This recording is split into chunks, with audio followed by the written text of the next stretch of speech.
ಇದು Shri Annapoorneshwari bus sleeping coach. ಇದು ನಿಟ್ಟೂರಿನಿಂದ 7:30 ಹೊರಡೋದು. ಇದು ಹೆಚ್ಚು ಕಮ್ಮಿ 10:45ಗೆ ಸೂಡೂರು ಹತ್ರ ಬಂದಾಗ ಆಕಸ್ಮಿಕ ಅದರೊಳಗಡೆ ಬೆಂಕಿ ಇದ್ಬಿಟ್ಟು, ಅವಾಗ ಬೆಂಕಿ ಬಿದ್ದಾಗ ಏನಾಗಿದೆ, ಒಂದು ಕಡೆ ಹೋಗಿ ಚರಂಡಿಗೆ ಹಾಕ್ಬಿಟ್ಟಿದೆ.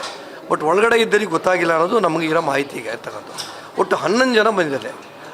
3 ಜನ ಸ್ವಲ್ಪ ಸೀರಿಯಸ್ ಇದೆ, ಅಂದರೆ ಔಟ್ ಆಫ್ ಡೇಂಜರ್ ಅನ್ನಿಸ್ತದೆ. ಬೆಂಕಿ ಬರ್ನ್ ಆಗಿರ್ತಕ್ಕಂಥದ್ದು 3 ಕೇಸ್ ಇದೆ. ಅದಕ್ಕೆ ಉಳಿದವರು ನಮ್ಮ ಮೆಗನ್ ಹಾಸ್ಪಿಟ್ಲು ಎಲ್ಲ ನಮ್ಮ MS ಅವರು ಎಲ್ಲ ಜವಾಬ್ದಾರಿ ತೊಗೊಂಡು ಅವ್ರ ಟೀಮೇ ಕೆಲಸ ಮಾಡಿದೆ. ನಾನು ಜೊತೆಗೆ ಇದ್ದೆ, ಟೀಮ್ ಕೆಲಸ ಮಾಡಿದೆ. ಉಳಿದವ್ರನ್ನ ಟ್ರೀಟ್ಮೆಂಟ್ ಮಾಡ್ತಾಯಿದ್ದಾರೆ. ಈಗ ಎಲ್ಲ ಇಡೀ ಸ್ಟಾಪ್ ಮಾಡೋ ಕೆಲಸ ಮಾಡ್ತಾಯಿದ್ದಾರೆ. ಬಹುಶಃ ಯಾರಿಗೂ ಜೀವಾಪಾಯ ತೊಂದರೆ ಆಗಲಿಕ್ಕಿಲ್ಲ ಅನ್ನಿಸ್ತು ನಮಗಿರ್ತಕ್ಕಂಥ ಮಾಹಿತಿ. ಟ್ರೀಟ್ಮೆಂಟಲ್ಲೇ ಇದ್ದಾರೆ. ಒಟ್ಟು 11 ಜನರಲ್ಲಿ 10 ಜನ ಈಗ ಅಡ್ಮಿಷನ್ ಆಗಿದ್ದಾರೆ. 10 ಜನ ಇದರಲ್ಲಿ 2 ಮಾತ್ರ ಹೊರಗಡೆ ಹೋಗಿರ್ತಕ್ಕಂಥದ್ದು ಈಗ ನಮಗೆ ಮಾಹಿತಿ ಬಂದಿದೆ. ನಾನು ತಿಳ್ಕೊಂಡಾಗ ಒಬ್ಬ ಅಲ್ಲಿದ್ದವ ಸ್ಮೆಲ್ ಬರ್ತಾಯಿತ್ತು ಅಂತ ಹೇಳ್ತಾನೆ. ಸ್ಮೆಲ್ ಬಂದಾಗ ಇವ್ರು ಯಾರಿಗೂ ಗೊತ್ತಾಗಿಲ್ಲ. ಹೆಚ್ಚು ಕಮ್ಮಿ ಹೊಸನಗರದಿಂದ ಬಿಟ್ಟ ಮೇಲೆ ಸ್ಮೆಲ್ ಬಂತು. ಇಲ್ಲಿ ಬಂದಾಗ ನಾನು ಮಲ್ಕೊಂಡಿದ್ದೆ, ನನಗೆ ಆಮೇಲೆ ಏನಂತ ನನಗೆ ಗೊತ್ತಾಗಿಲ್ಲ. ಬಹುಶಃ ಆ ಸ್ಮೆಲ್ ಬಂದದ್ದು ಬಹುಶಃ ಎಲ್ಲೋ ವೈರು ಮಿಸ್ಟೇಕ್ ಆಗಿರ್ಬೋದು ಅಂತ ನಮಗಿರ್ತಕ್ಕಂಥ ಮಾಹಿತಿ. ಇನ್ನು ಅವರಿಂದ ತಿಳ್ಕೊಬೇಕು, ಅದು ಎನ್ಕ್ವೈರಿ ಆಗಬೇಕಾಗ್ತದೆ. ಬಸ್ ಈಗ ಸುಟ್ಟೋಗ್ಬಿಟ್ಟಿದೆ. ಈಗ ಬಸ್ಸಲ್ಲಿ ಏನೂ ಉಳಿದಿಲ್ಲ. ಈಗ ನಮಗಿರೋ ಮಾಹಿತಿ ಒಳಗೆ ಬಸ್ ಏನೂ ಉಳಿದಿಲ್ಲ. ಬಸ್ಸಲ್ಲಿ ಇರ್ತಕ್ಕಂಥ ಲಗೇಜ್ಗಳು ಬಹುಶಃ ಏನು ಉಳಿದಿಲ್ಲ. ಎಲ್ಲ ಪೇಷಂಟ್ ಬರ್ತಾ ಇದ್ದಾರೆ. ಈಗ 11 ಜನ ಒಟ್ಟು ಬಂದಿದ್ದಾರೆ. ಈಗ ತುಂಬ ಕಂಪ್ಲೀಟ್ ಬರ್ನ್ ಆಗಿದೆ ಬಸ್ಸು. ಈಗ ನಮಗೆಲ್ಲ ವಾಟ್ಸಪ್ ಬರ್ತಾ ಇದೆ. ಈಗ ಟೋಟಲಿ ನಮ್ಮ ಮೆಗನ್ ಹಾಸ್ಪಿಟ್ಲರು ಎಲ್ಲ ಕೆಲಸ ಮಾಡ್ತಾಯಿದ್ದಾರೆ. ಈಗ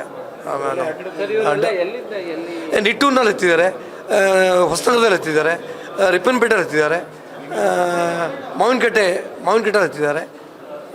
ಮತ್ತೆ ನಿಟ್ಟೂರಿಂದ ಫುಲ್ ಆಗ್ತಾ ಬಂದಿದೆ. ಆಮೇಲೆ ಹೊಸನಗರದಲ್ಲಿ ಮಾರಿ ಜಾತ್ರೆ ಇತ್ತಲ್ಲ, ಎಲ್ಲ ಜಾತ್ರೆಗೆ ಬಂದಿರ್ತಕ್ಕಂಥವ್ರು ಕೆಲವರು.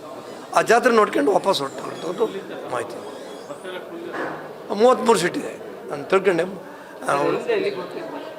ನಿಟ್ಟೂರಿನಿಂದ ಬೆಂಗಳೂರು ವಯ ಚಿತ್ರದುರ್ಗ ಇಷ್ಟಾಗಿದೆ. ಹೌದು.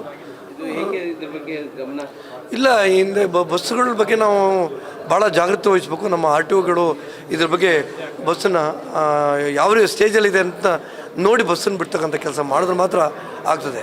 ಏಕೆಂದರೆ ಇದು AC ಬಸ್ಗಳೆಲ್ಲ ಭಾಳ ಹುಷಾರಾಗಿಲ್ದ್ರೆ ಭಾಳ ಕಷ್ಟ ಆಗ್ತದೆ. ಇದಕ್ಕೆ ನಮ್ಮ RTO ಡಿಪಾರ್ಟ್ಮೆಂಟು ಭಾಳ ಜವಾಬ್ದಾರಿ ತಗೋಬೇಕಾಗ್ತದೆ. ಈಗಲೇ ನಮ್ಮ ಜಿಲ್ಲಾ ಮಂತ್ರಿಗಳಿಗೂ ಅವರಿಗೆ ಮೆಸೇಜ್ ಹೋಗಿದೆ. ಅವರೆಲ್ಲ ಈಗ ಮಾತಾಡಿ ಟ್ರೀಟ್ಮೆಂಟ್ ಕೂಡಲೇ ಮಾಡಲಿಕ್ಕೆ ಮೆಸೇಜ್ ಕೊಟ್ಟಿದ್ದಾರೆ. ಹುಂಚಾ ರೋಡಲ್ಲಿ ಹತ್ತಿದ್ವಿ ಸರ್. ಹುಂಚಾ ರೋಡಲ್ಲಿ ಹತ್ತಿ ಸ್ವಲ್ಪ ಕೋಡೂರ್ಗಿಂತ ಮುಂದೆ ಬಂದ ತಕ್ಷಣ ಸ್ಮೆಲ್ ಬಂತು. ನಾನು ಹೇಳಿದೆ ನನ್ನ ಹಸ್ಬೆಂಡ್ಗೆ, ಟಾರ್ ಸ್ಮೆಲ್ ಬಂದಾಗಿದೆ, ಏನೋ ಸ್ಮೆಲ್ ಬಂದಾಗಿದೆ ಅಂತ. ಹಸ್ಬೆಂಡ್ ಅದಕ್ಕೆ ಹೇಳಿದ್ರು, ಇಲ್ಲ ಅದು ಹೊರಗಡೆಯಿಂದ ಬಂದಿರುತ್ತೆ ಅಂತ ಸ್ಕ್ರೀನ್ ಹಿಂಗೆ ಓಪನ್ ಮಾಡಿಕೊಟ್ರು, ಸ್ವಲ್ಪ ಗಾಳಿ ಆಡಲಿ ಅಂತ. ವಾಮಿಟ್ ಬಂದಾಗ ಆಗ್ತಾಯಿತ್ತು ಅದಕ್ಕೆ. ಆಮೇಲೆ ಸ್ವಲ್ಪ ಮುಂದೆ ಹೋದ್ರೂ ಸ್ಮೆಲ್ ಬರ್ತಾನೆ ಇತ್ತು. ಆದ್ರೂ ನಿಲ್ಲಿಸಿಲ್ಲ ಬಸ್. ಅವರು ಏನಂತ ನಿಲ್ಲಿಸಿಲ್ಲ. ಇಳ್ದಾದ ನಮ್ಗೆ ಇದೆಲ್ಲ ಇನ್ಸಿಡೆಂಟ್ ಆದಮೇಲೆ ಗೊತ್ತಾಯಿತು. ಬಸ್ಸಲ್ಲಿ ಕಂಡಕ್ಟರ್ ಆಲ್ರೆಡಿ ಹೇಳಿದ್ದಾರೆ ಡ್ರೈವರ್ಗೆ ಸ್ಮೆಲ್ ಬರ್ತಾ ಇದೆ ಅಂತ. ಅವ್ನು ಹೇಳ್ದ ಕ್ಲಚ್ಚಿದು ಸ್ಮೆಲ್ ಅಂತ. ಡ್ರೈವರ್ ಹೇಳಿರೋ ಕ್ಲಚ್ಚಿದು ಸ್ಮೆಲ್. ಅದು ಕ್ಲಚ್ಚಿದು ಸ್ಮೆಲ್ ಅಲ್ಲ, ಇಂಜಿನ್ ಏನೋ ಸುಟ್ಟು ಹೋಗಿದೆ ಆಲ್ರೆಡಿ. ಇವ್ರಿಗೆ ಗೊತ್ತಾಗಿಲ್ಲ. ಮುಂದೆ ಹೋಗ್ತಾ ಬಸ್ಸು ಫುಲ್ಲು ಹೊಗೆ ಹತ್ಕೊಂಡ್ಬಿಡ್ತು. ಮುಂದಿದ್ದವರು ಅವನಿಗೆ ನಿಲ್ಸಕ್ಕೂ ಆಗ್ತಿಲ್ಲ, ಅಷ್ಟು ಬೆಂಕಿ ಹತ್ಕೊಂಡ್ಬಿಡ್ತಾವ. ವಿದಿನ್ ಫ್ರ್ಯಾಕ್ಷನ್ ಆಫ್ ಸೆಕೆಂಡಲ್ಲೇ ಬೆಂಕಿ ಹತ್ತಿದೆ ಆಲ್ರೆಡಿ. ಅವ್ನು ಬೆಂಕಿ ಹತ್ತಿದ ತಕ್ಷಣ ಮರಕ್ಕೆ ನಿಲ್ಸೋಕ್ಕಾಗಿಲ್ಲ, ಬ್ರೇಕಾಗಿ. ಆದ್ರೂ ಟರ್ನ್ ಮಾಡಿ ಮರಕ್ಕೆ ಹೋಗಿ ಗುದ್ದಿದ ತಕ್ಷಣ ನಾವೆಲ್ಲ ಎಲ್ಲಿ ಇಳಿಯೋದಂತ ಗೊತ್ತಾಗಿಲ್ಲ ಫಸ್ಟು. ಆಮೇಲೆಲ್ಲ ವಿಂಡೋದಲ್ಲಿ ಓಪನ್ ಮಾಡ್ಕೊಂಡು ಇಳಿತಿದ್ರು. ಮತ್ತೆ ಯಾರು ವಿಂಡೋದಲ್ಲಿ ಓಪನ್ ಮಾಡಿ ಇಳಿತಿದ್ದು ನೋಡಿ ಮತ್ತೆ ನಾನು ಇವ್ರನ್ನ ಕರ್ಬಿಟ್ಟು ನಾನು ಫಸ್ಟ್ ಹಾರಿ, ಆಮೇಲೆ ಇವ್ರು ಹಾರಿದ್ರು. ಎಲ್ಲ ಹೋಯ್ತು. ಫ್ರಂಟಲ್ಲಿ ಸ್ಟಾರ್ಟ್ ಆಗಿದ್ದು ಬೆಂಕಿ. ಬ್ಯಾಕು ಬರೋ ತನಕನೂ ಇಳಿತಾನೆ ಇದ್ರು ಜನ. ಅಷ್ಟು ಮಧ್ಯೆ ಬರೋದ್ರೊಳಗೆ ಎಲ್ಲ ಜನ ಇಳಿದಿದ್ರು ಆಲ್ಮೋಸ್ಟ್. ಹಿಂದೆ ಎಮರ್ಜೆನ್ಸಿ ಗೇಟ್ ಕೂಡ ಯಾರೋ ಒಬ್ರು ಓಪನ್ ಮಾಡಿದ್ರು ಆಲ್ರೆಡಿ.